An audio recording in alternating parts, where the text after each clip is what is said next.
लोकसभा निवडणुकीची आचारसंहिता लागलेली असून महाराष्ट्रामध्ये गोर बंजारा समाजाची जवळपास 1.5 कोटी लोकसंख्या असून 65 ते 70 लाखापर्यंत मतदान असू शकते। 20 लाख आणि 21 लाख मतदार मिळून एक लोकसभा सीट असण्याची शक्यता आहे।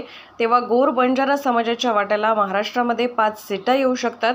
सर्वच राष्ट्रीय राजकीय पक्षाकडून गोर बंजारा समाजाला 5 नव्हे, निदान यवतमाळ, वाशिम आणि हिंगोली या 2 सीटा तरी मिळतील अशी आशा गोर बंजारा समाज लावून बसला होता।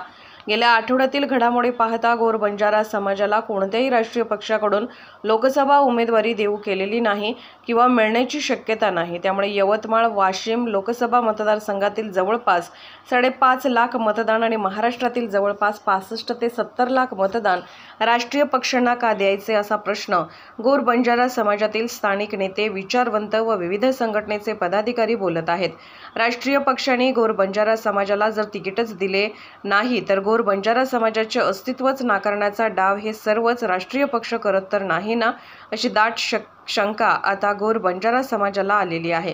त्यामुळे यवतमाळ, वाशिम, हिंगोली, जालना, नांदेड आणि बीडमध्ये गोर बंजारा समाजाने अपक्ष उमेदवारी देऊन सर्वच राष्ट्रीय पक्षांना धोबीपछाड करण्याची योजना जोराने समोर येत आहे। काल परवा सोशल मीडियावर बातमी ऐकण्यात आली की पुसद विधानसभा मतदारसंघातील माळ पठारावरील काही लोकांनी मतदानावर बहिष्कार टाकण्यासाठी तहसील कार्यालयामध्ये रीतसर अर्ज दिल्याचे कळते।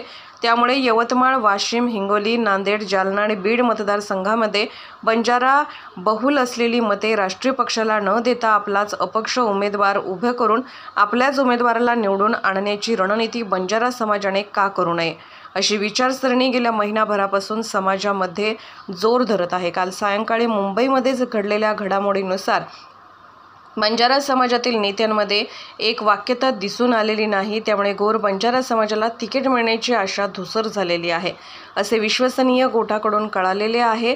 त्यामुळे जर बंजारा समाजाला कोणत्याच राष्ट्रीय पक्षाने 1 किंवा 2 लोकसभेची उमेदवारी दिली नाही तर बंजारा समाजाने यवतमाळ, वाशिम, हिंगोली, नांदेड, जालना आणि बीडमध्ये आपला अपक्ष उमेदवार उभा करून सर्वच राष्ट्रीय पक्षांना धक्कातंत्र देण्यावर आता बंजारा समाज ठाम झालेला आहे। अशीच वार्ता सर्वत्र सुरू असल्यामुळे आमची मते कशाला वाया जाऊ द्यायची याकरिता हमारा तांडा हमारा राज या संत सेवालाल महाराजांच्या वाणीनुसार आपलाच उमेदवार उभा करून आपलाच उमेदवार निवडून येण्यासाठी आपण सर्वांनी कंबर कसावी आणि आपापल्या परीने सर्वच तांड्यामध्ये जोरदार कॅम्पेन करून आपलाच उमेदवार निवडून आणण्याची रणनीती यशस्वी करावी, अशीच रणनीती तमाम गोर बंजारा समाजातील मनामध्ये सुरू आहे।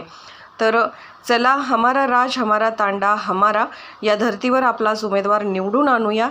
याडीकार पंजाबराव चव्हाण, पुसद।